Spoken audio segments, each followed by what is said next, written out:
Hello, and welcome back to the History of Egypt podcast, episode 241, Annihilation of the Wicked. In 1221 BCE, Egypt's delta lands breathed a sigh of relief. After a month of disorder, the Libu invasion was defeated. Its leaders were dead, their bodies impaled on stakes along the western roads. Families were enslaved, bound, and dragged away to labor for Pharaoh. The Sea Peoples, 5 distinct groups arriving simultaneously with the Libu, were also thrown down. The royal cities of Men-Nefer, or Memphis, and Pi-Ramesses could rest, knowing the danger had passed. Unfortunately, the violence was not over. As the king's army prepared to fight the Libu, a messenger had arrived at Merneptah's palace. Quote, "It happened in year 5, the 3rd month of Shemu, day 1.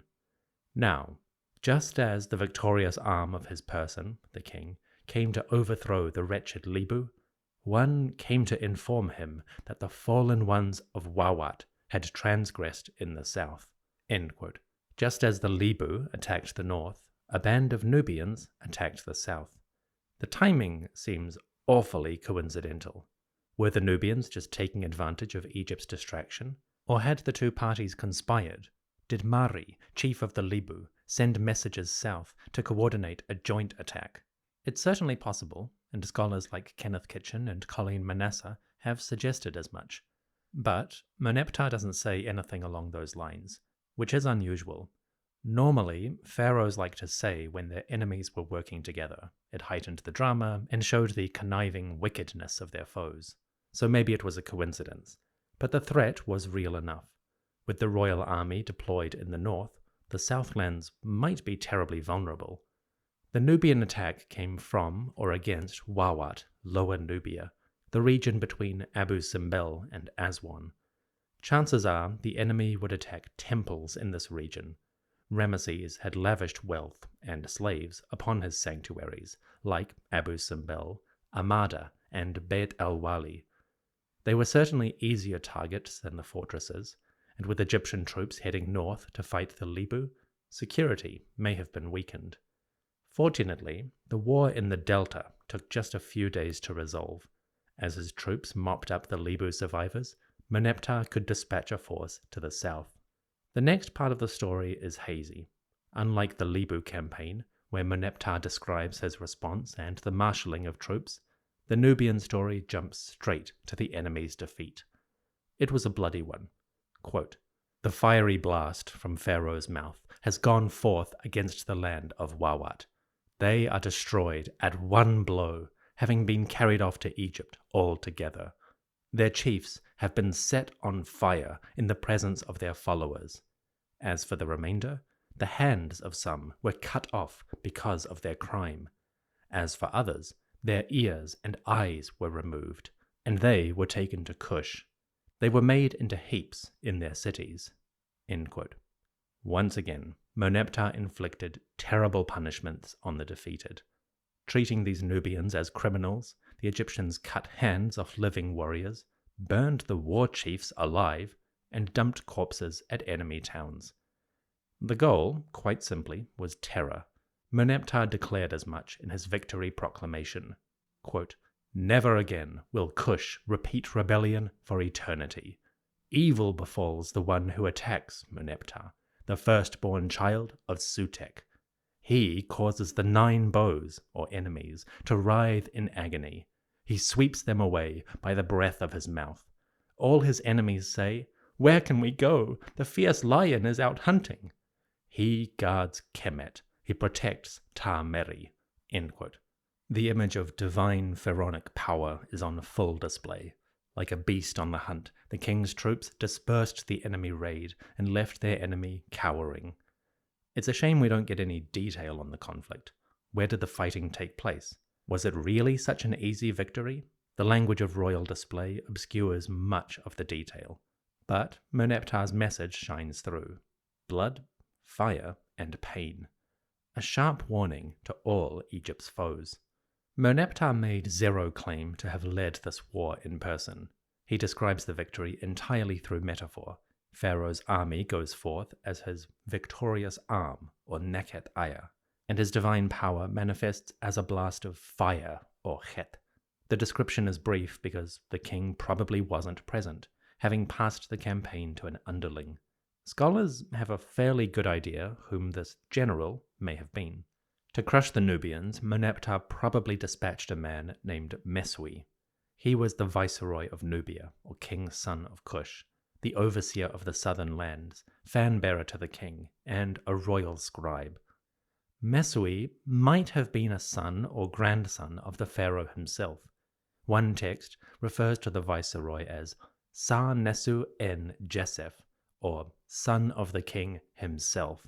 That could refer to the living monarch, Merneptah, or perhaps the previous one, Ramesses. Sometimes the ancient Egyptians used the word son to mean grandson or descendant. Either way, he probably was part of the royal family in some capacity. Mesui led the troops southward to crush the rebellion. In gratitude, Merneptah allowed the viceroy to carve images of himself on major Nubian temples. He shows up on monuments like Amada, where he adores the cartouches of the pharaoh.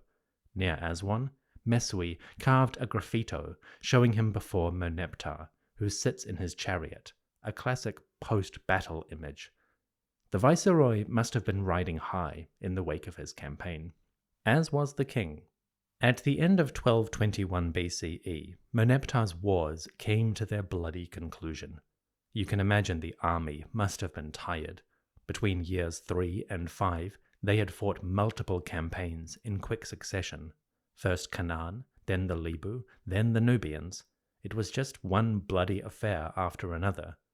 But at last, Kemet could rest. In the wake of victory, it was time to celebrate, and Merneptah did so in grand style. First, he gathered up his prisoners, loaded them onto ships, and sailed upriver from the delta. Pharaoh visited the great temples of Ra, Ptah, and Amun to make offerings and donate captives as slaves.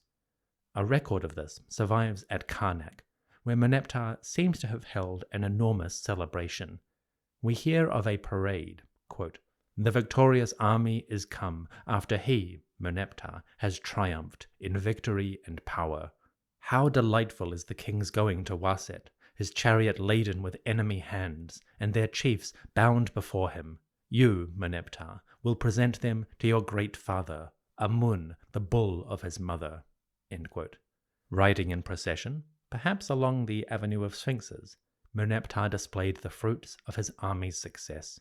In the grand temple, the king offered to Amun-Ra, and then he appeared in splendor to address his soldiers, followers, priests, and dignitaries of the court. A hieroglyph inscription, also at Karnak, records Pharaoh's speech. Quote, "Their lord the king appeared, life, prosperity, health, in the broad hall of the palace. His majesty said, 'It is God who gives power to his beloved, the king, the son of Ra. The Lebu had plotted evil to do in Kemet. Behold, I felled them, I slew them, I made them into piles. A great slaughter was made among enemy chiefs. I have placed those who live to fill the temples. The people shall reply, all of Lebu is conquered. I set this land free of my enemies. Sutek has given victory and valor." In response, the king's followers acclaimed the great victory, rejoicing that peace had returned to the Nile Valley. They said, quote, "Merneptah is the bull, the lord of might, who slays his enemy, the sun who clears the storm clouds that were over Kemet, the one who lets Ta-Meri see the light of the sun once more. He is the one who opens the gates of the white walls of Men-Nefer, which had been closed up, and who allows its temples to receive their divine offerings. The great lord of Egypt, power and victory are his. Anyone who takes him on is a mindless fool. He opens up the towns that had been sealed shut. He has freed the multitudes that were enclosed in every district. Great joy has arisen in Kemet. Jubilation rings forth in the towns. They tell of the victories that Merneptah has achieved." End quote. It wasn't all grandiosities. The scribes also rejoiced in a more relaxed tone. Quote, "Ah, To sit chatting is pleasant. Striding freely, one can now walk the roads, with no fear in the people's hearts. The fortresses are left to themselves. The wells are open and accessible to messengers. The fortified walls are undisturbed. Only the sunlight awakens their guards. The Magi police lie fast asleep. The herds of the field are let loose to roam around. One goes and comes with song. There is no shriek of people who grieve. Towns are founded once more, and he who cultivates a harvest shall safely eat it. End quote. Peace had returned, and everyone was happy. Well, not everyone. Shortly after the Nubian War, we get hints of disruption in the government. When he first came to power, Merneptah inherited the officials of his father, and for the first 6 or 7 years, things ticked along steadily. In regnal year 8, though, there was a shake-up. According to Egyptologist Aidan Dodson, the surviving records hint at a sort of cabinet reshuffle. All at once, a bunch of high-ranking officials disappear from office and are replaced by newcomers. Most notably, there was uncertainty in the top job, the chatti, or vizier. Under normal circumstances, there would be 2 of these officials, a vizier for the north and one for the south. In year 7, though, there was just one, a man named Pa-Nehesi, or the Nubian, who is described in a letter as, quote, the vizier of north and the south. That might not be suspicious. Perhaps one of the incumbents had died and the jobs were temporarily combined. But then, Pa-Nehesi himself was out of a job. In year 8, there was a new vizier named Pen-Sakhmet. You don't need to remember those names, but the repeated changes from 2 viziers to 1, and then that guy replaced, suggests a kind of reshuffling at the top. Simultaneously, Pharaoh dispensed with his chief treasurer and appointed a new one, and, perhaps most significantly, Merneptah may have fired the viceroy of Nubia. Mesui, who had led the southern campaign, suddenly found himself replaced by another. The reasons are uncertain, but it may have been a political decision. As we mentioned earlier, Mesui was likely a member of the extended royal family, connected to either Merneptah himself or to Ramesses II. Without speculating too heavily, perhaps Merneptah felt threatened by his relative, the victorious general, or perhaps Mesui himself got too big for his boots, prompting rivalry from others in the court. Whose toes might he have stepped on? The obvious rival, quote-unquote, is Merneptah's heir, a prince named Seti II. He was about 10 years old, give or take, when his father inherited the throne. By the time Mesui lost his job, Seti II would have been approximately 18 years old, a perfect age to be more active in politics. Another rival might be the queen, a lady named Iset-Nofret. We don't know much about her, but the name implies a royal origin. She might have been Merneptah's sister via Ramesses II, or possibly his niece, born to his elder brother Ka-Im-Waset. The queen shows up on just a few monuments, alongside the king and Prince Seti. Unfortunately, there's not much to say about her, but if that Mesui was a member of the larger royal family, perhaps a different branch descended from Ramesses, his rising position may have threatened the queen and her son. It's easy to imagine the other royals looking sideways at the viceroy. Alas, much of this remains speculative. As we'll see, the history of the late 19th dynasty becomes a little bit messy.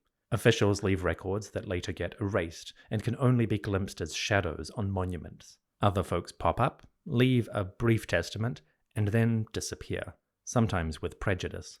These dynastic issues may have started in the later years of Merneptah. They would play out violently in the years after his death.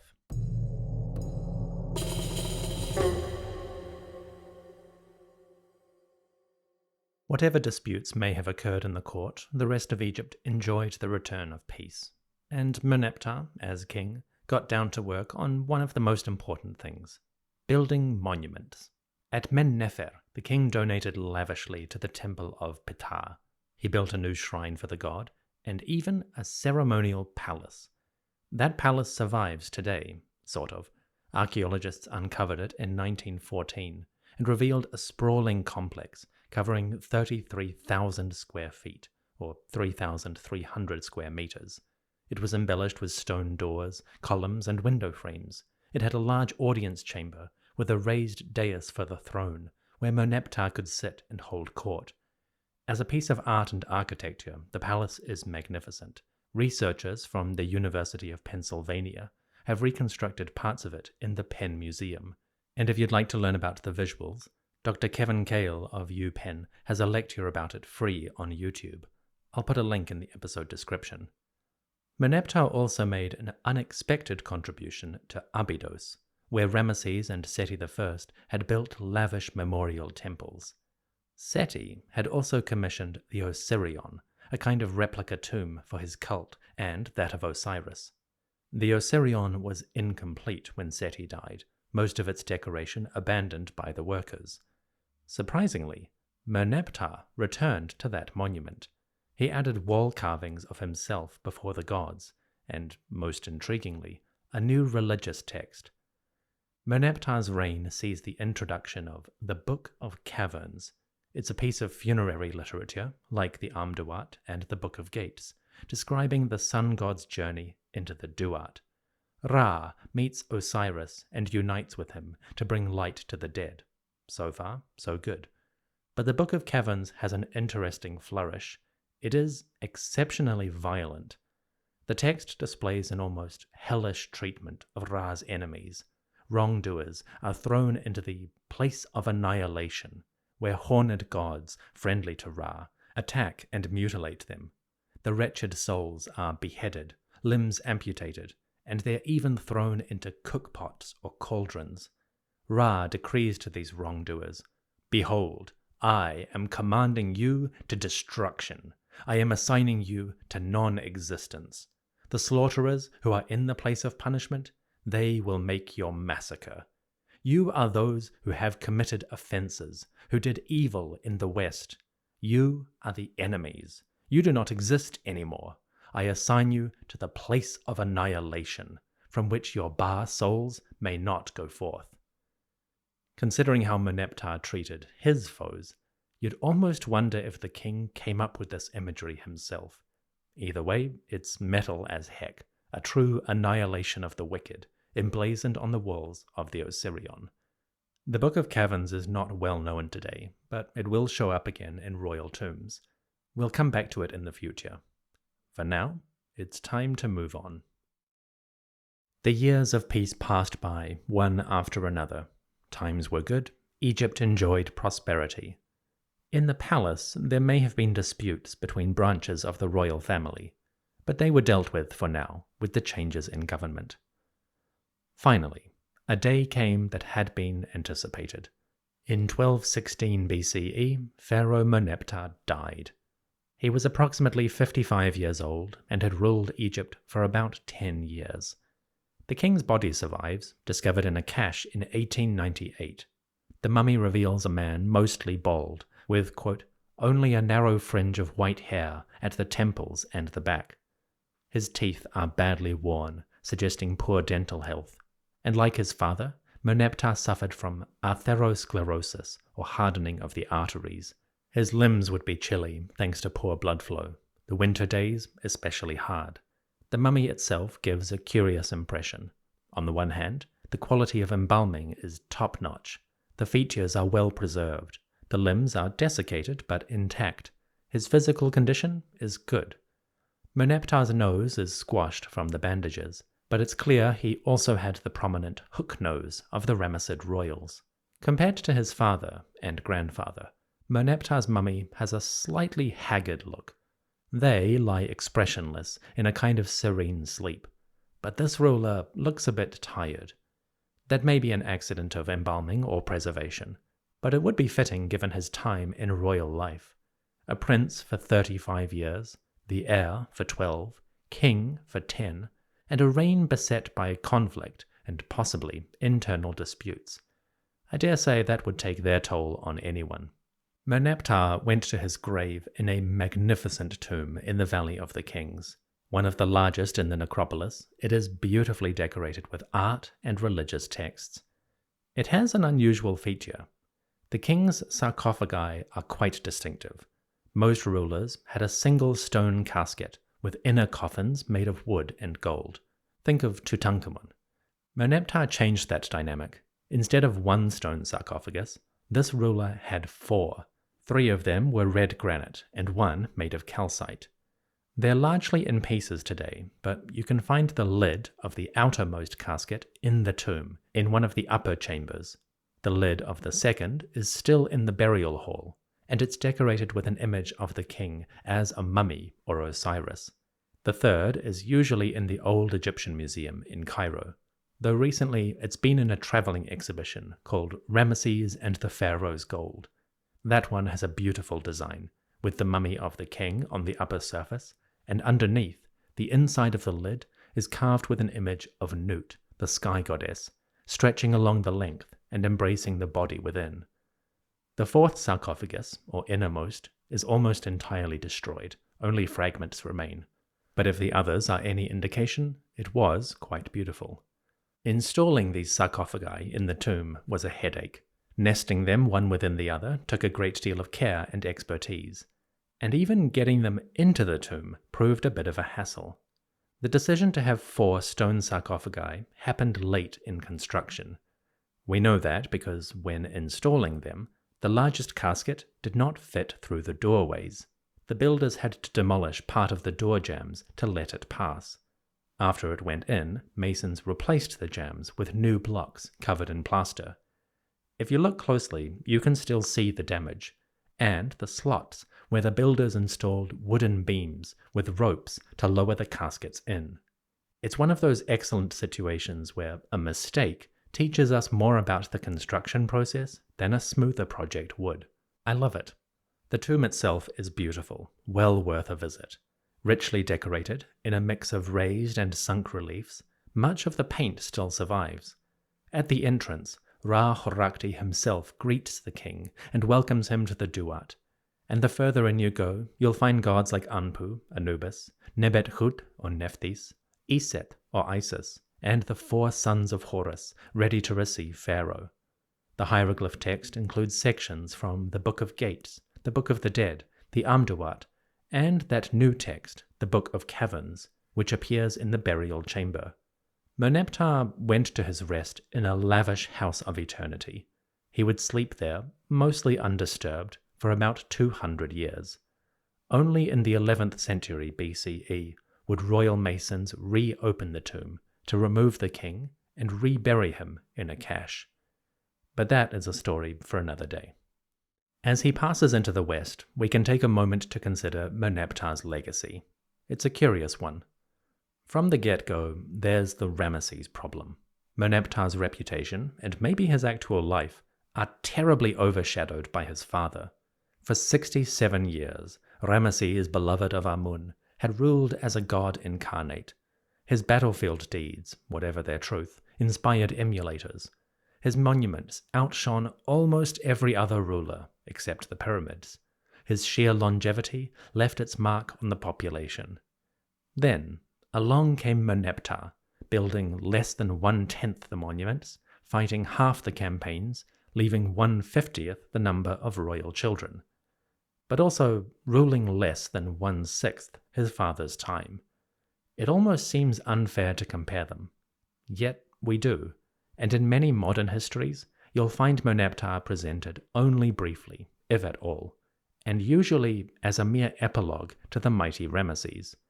Considered on his own terms, Merneptah's reign is a mixed bag. In foreign affairs, he was quite successful, but with caveats. He brought Ugarit back into the fold, which was great, but he didn't send armies into Syria to extend the frontiers. He defeated multiple foes in Canaan, Libya, and Nubia, and yet all his wars were defensive, or at least consolidating control of an unstable region. Compared to the adventures of Ramesses and Seti, Merneptah as a warlord was far more restrained. On the other hand, these were darkening days in the eastern Mediterranean. Drought, earthquakes, population movements. things in the wider world were troubled. Should we condemn Merneptah or his government for adopting a defensive posture, for weathering the growing storm rather than risk overextension? We may need a time machine to judge this one correctly, but as the next few years will show, it wasn't the best time to go adventuring abroad. Domestically, Merneptah leaves a legacy of success, but modestly. The realm seems to be prosperous in his time, and we get interesting additions to the cultural landscape. The Book of Caverns is a fascinating glimpse at the darker elements of the underworld. Pharaoh's palace in Men-Nefer is one of the few royal residences to survive in a good state of preservation. His tomb in the valley is beautiful and well worth a visit, but these are relatively small contributions, and many of them have been largely forgotten. Ultimately, it was the Egyptians themselves who left the true judgment on this ruler. Ramesses II inspired a host of imitators, and generations of kings would take his name, hoping to share his glory. By contrast, there would never be a Merneptah II. This king ruled, then died, and faded into obscurity. Even his name was forgotten. In the 1st century AD, the Jewish historian Josephus remembered Ramesses II and his long reign, but he thought that Ramesses' son was a king named Amenophis, and there's no mention of Merneptah in the later chronicles. Even in death, his father's shadow consumed him. Today, the only folks who really remember him are Bible enthusiasts, who often associate Merneptah with the Exodus of the Old Testament tradition. We'll come back to that in future, but long story short, there is no physical or historical evidence that Merneptah was that particular ruler.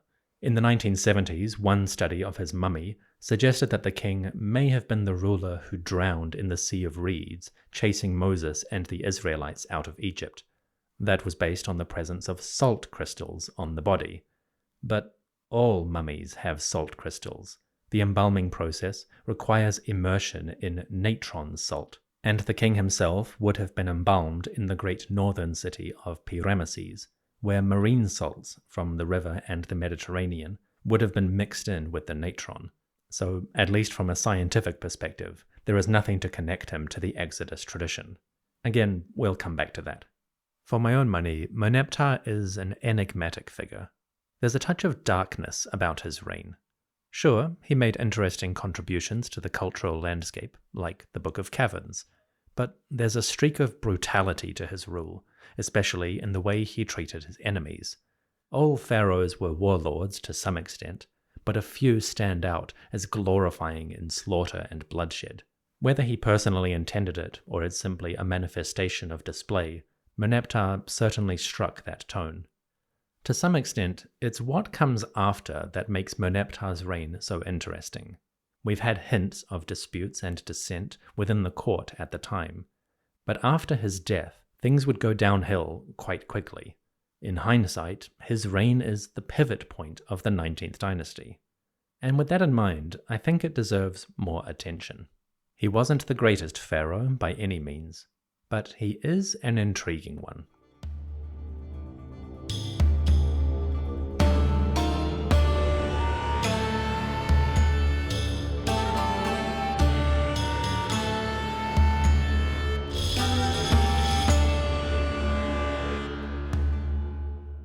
Thank you for listening to the History of Egypt podcast.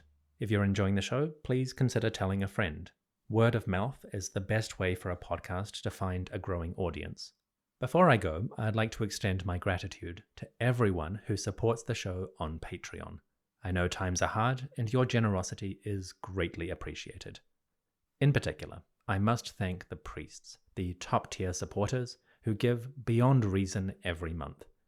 My thanks to Alicia, Carlos, Siyen, Farron, Mallory, Erjan, Suyon, Dan B, Andrew, Not Sam, Kate, Erin, Karen, Jeffrey, James B, Yola, Mycost, Veronica, Dan S, Andy and Chelsea, Terry, Eric, TJ, Nadine, Chris, and Linda. Folks, you are incredibly generous, and I am in your debt. To everyone listening, thank you for joining me. May Ra Horakti, the father of pharaohs, shine brightly upon you. and cast anyone who wrongs you into the cookpots of the Duat. Thanks for listening. I'll see you soon.